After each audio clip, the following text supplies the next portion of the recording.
सावन का पवित्र महीना चल रहा हो, चारों तरफ भगवान शिव और श्री हरि की भक्ति की बयार बह रही हो और उसी बीच आ जाए कामिका एकादशी। क्या आप जानते हैं कि ये कोई साधारण तिथि बिल्कुल नहीं है। ये वो पावन दिन है जिसकी महिमा स्वयं भगवान श्री कृष्ण ने धर्मराज युधिष्ठिर को सुनाई थी। कामिका एकादशी श्रावण मास के कृष्ण पक्ष की वो पावन घड़ी है जो मनुष्य के जन्म जन्मांतर के पापों को क्षण भर में भस्म कर देती है और मन को भगवान के चरणों से बांध देती है। इस वर्ष यानी 2026 में कामिका एकादशी का ये पावन व्रत 9 अगस्त रविवार को पूरी श्रद्धा और उल्लास के साथ मनाया जाएगा। अपने आप में ये व्रत अत्यंत दुर्लभ और कल्याणकारी है, जिसके पालन से हरि और हर यानी भगवान विष्णु और महादेव दोनों की कृपा एक साथ बरसती है। जरा हृदय से महसूस कीजिए, हम इस भागदौड़ भरी जिंदगी में जाने अनजाने में न जाने कितने ऐसे कर्म कर बैठते हैं जिनका बोझ हमारे मन पर रह जाता है। कभी किसी का दिल दुखा दिया, कभी अपने स्वार्थ में धर्म का मार्ग छोड़ दिया। लेकिन कामिका एकादशी का ये दिन उस करुणामयी भगवान की ओर से मिला हुआ क्षमा दान का एक सुनहरा अवसर है। शास्त्रों में बताया गया है कि जो फल काशी में स्नान करने से या कुरुक्षेत्र में ग्रहण के समय दान देने से मिलता है, उससे भी कोटि कोटि गुणा अधिक पुण्य केवल एक दिन कामिका एकादशी का व्रत रखने से प्राप्त होता है। यहाँ तक कि ब्रह्म हत्या जैसे महापाप से मुक्ति दिलाने में भी इस एकादशी की महिमा अपरंपार मानी गई है। जो भक्त इस दिन पूर्ण निष्ठा से श्री हरि का पूजन करते हैं, उन्हें संपूर्ण पृथ्वी दान करने और वाजपेयी यज्ञ करने का फल सहज ही मिल जाता है।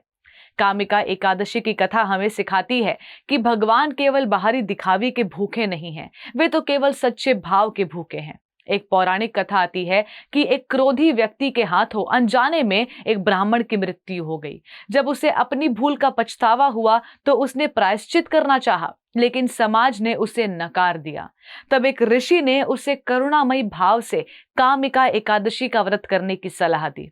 उस व्यक्ति ने जब रोते बिलखते हुए सच्चे हृदय से भगवान श्री हरि के सामने अपने पापों की क्षमा मांगी और कामिका एकादशी का व्रत किया, तो स्वयं भगवान श्री विष्णु ने प्रकट होकर उसके समस्त पापों को क्षमा कर दिया और उसे अपनी भक्ति भी प्रदान की। ये कथा इस बात का प्रमाण है कि भले ही दुनिया आपके लिए सारे दरवाजे आपके मुंह पे बंद कर दे, लेकिन यदि आप पश्चाताप के आंसुओं के साथ भगवान के चरणों में गिर जाएं, तो भगवान का द्वार हमेशा खुला रहता है। इस दिन पूजन का विधान भी बहुत ही सरल लेकिन भावपूर्ण है। प्रातः काल स्नान करके भगवान श्री हरि या बाल मुकुंद के श्री विग्रह का पंचामृत से अभिषेक करें। भगवान को तुलसी दल अत्यंत प्रेम से अर्पित करें, क्योंकि शास्त्रों में कहा गया है कि कामिका एकादशी के दिन तुलसी की एक पत्ती से भगवान का पूजन करना सोने और चांदी के माणिक्य चढ़ाने से भी अधिक प्रिय है। हरे कृष्ण महामंत्र का जप करें। इस दिन किसी की निंदा न करें और अपने मन को केवल भगवान के विचारों में लगाएं। भगवान की कथा का श्रवण करें। तुलसी जी में जल अर्पित करें, उनकी परिक्रमा करें, क्योंकि तुलसी के स्पर्श मात्र से ही मनुष्य के सारे पाप क्षीण हो जाते हैं। कामिका एकादशी केवल एक दिन का उपवास नहीं है, ये तो अपने भीतर के अंधकार को मिटाकर भगवान की भक्ति का उजाला फैलाने का संकल्प है। ये दिन हमें याद दिलाता है कि जीवन अनित्य है और केवल भगवान का नाम ही सत्य है। तो आइए इस कामिका एकादशी पर अपने मन के सारे संशय, अभिमान और पाप भगवान के चरणों में समर्पित कर दें और एक शुद्ध भक्तिमय जीवन की शुरुआत करें। सनातन धर्म की ऐसी ही गूढ़ कथाओं, पर्वों के आध्यात्मिक रहस्य और भक्ति से भरे विचारों से जुड़ने के लिए हमारे YouTube चैनल हरे कृष्णा टीवी को अभी सब्सक्राइब करें। इस भावपूर्ण वीडियो को अपने परिजनों और मित्रों के साथ अवश्य शेयर करें, ताकि वे भी इस कामिका एकादशी पर भगवान के कृपा के पात्र बन सकें। हरे Krishna. Before a single drop, there is a heartbeat.